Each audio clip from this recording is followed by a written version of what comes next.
Sa totoo lang, wala naman akong pakialam dyan sa gasolina na yan. Kahit umabot pa yan ng 500, kaya ko kasi bumili. Diba? Ang hirap kasi sa inyo mga DDS, mga hinayupa kayo. Total, buhay na si Jesus. Oh, pwede na ulit tayo gumawa ng kasalanan. Kasi buhay na si Jesus eh. Makinig kayo mga hinayupa kayo ng mga DDS. Ang hirap kasi sa inyo, reklamo kayo ng reklamo, wala naman kayo mga sasakyan.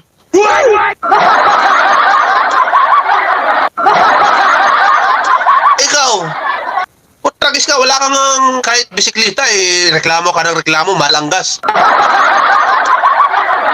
Paano ka magkakasasakyan eh? Patay gutom ka naman.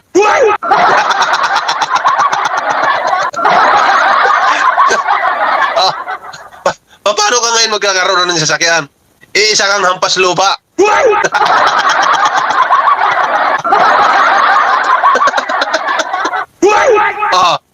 Ano? Masakit ba?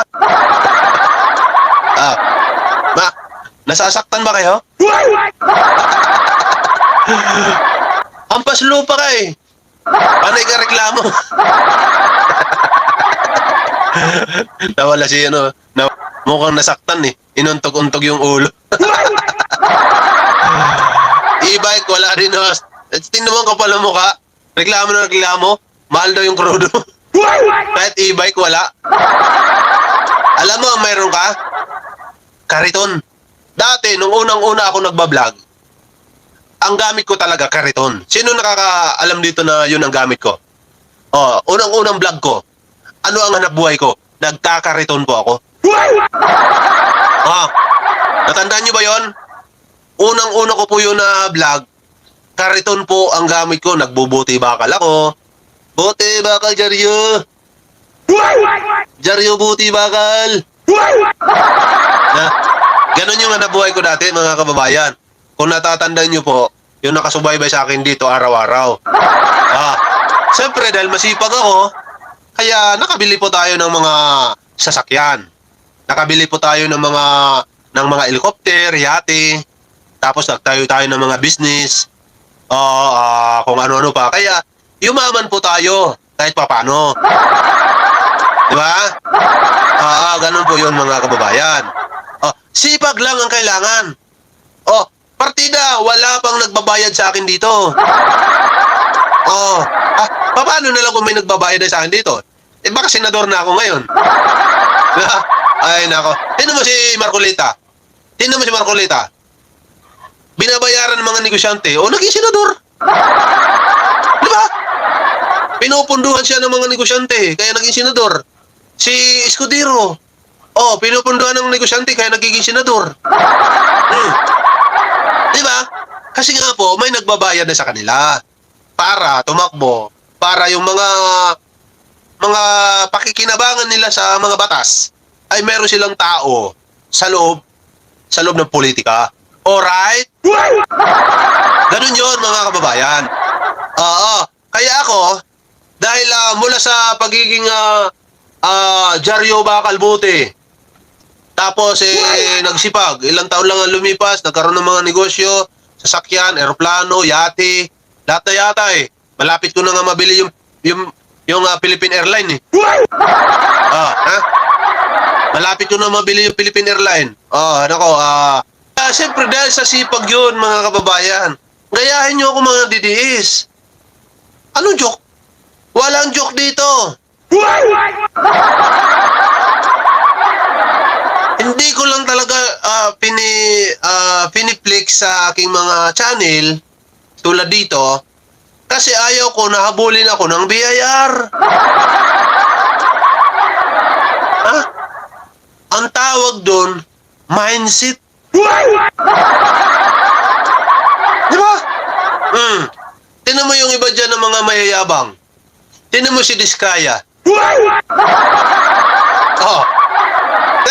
Tingnan si Diskaya. Sa sobrang yabang. Di ba? Linix niya yung kanya mga sasakyan. Ano nangyari sa kanya? Oh, di ba?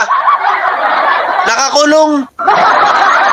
Oh, kasi nga, hindi siya gumamit ng mindset. Mindset. Swak sa kulungan ni Jonas eh. Sigurado ka mayaman ka? Bakit? Mukha ba ako sinungaling? Gusto mo pumunta ka dito sa kung saan ako nakatira? Dito ako sa loob ng Ayala sa Jinsan. Tingnan ko lang kung makapasok ka. Bago ka makapasok sa subdivision namin, tatawagan muna ako noon ng mga security namin. Boss, ito si Juicy. Papasok daw. Ay, hindi hulihin nyo, bugbugin nyo. Hindi ko kilala yung hayop na yan, akyat bahay yan.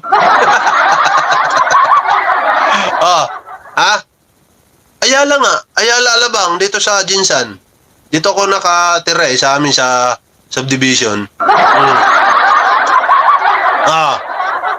Diba? Hindi mo ako mahahanap. Diyos ko po. Bago mo ako mahawakan, dadaan ka muna sa 400 na security ko. Baka sabihin nyo, ala Sara Duterte. Bakit? Si Sara Duterte lang ba yung mayabang? Si Sara Duterte lang ba yung may karapatan kumuha ng 400 na security? Diba? Ang kaibahan lang namin ni BP Sara ay yung yaman ko nagmula sa dyaryo, bakal, bote, hanggang sa nagkanegosyo, hanggang sa kumita, nag-YouTube, nag-live, hanggang sa umasinso sa buhay, nakabili ng helicopter, yate, di ba? Mga negosyo ngayon, malapit ko na mabili yung Philippine Airline. Yan ang kaibahan namin. Pinagpawisan ko yung aking yaman. Si BP Sara, mula sa confidential funds, sa hindi pagbabayad ng sabi ni Trillanes, mula sa mga di umanong drug lord.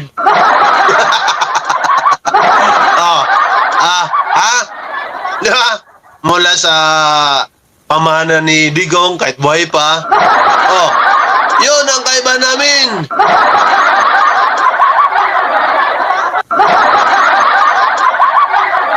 Diba? Yun yung kaibahan namin. Anyways, hindi po yan ang topic natin, mga kababayan, Opo, nagwa-warm up pa lang tayo. Kung sa exercise pa, warm up pa lang, warm up. Para medyo maliksi ba? Maliksi.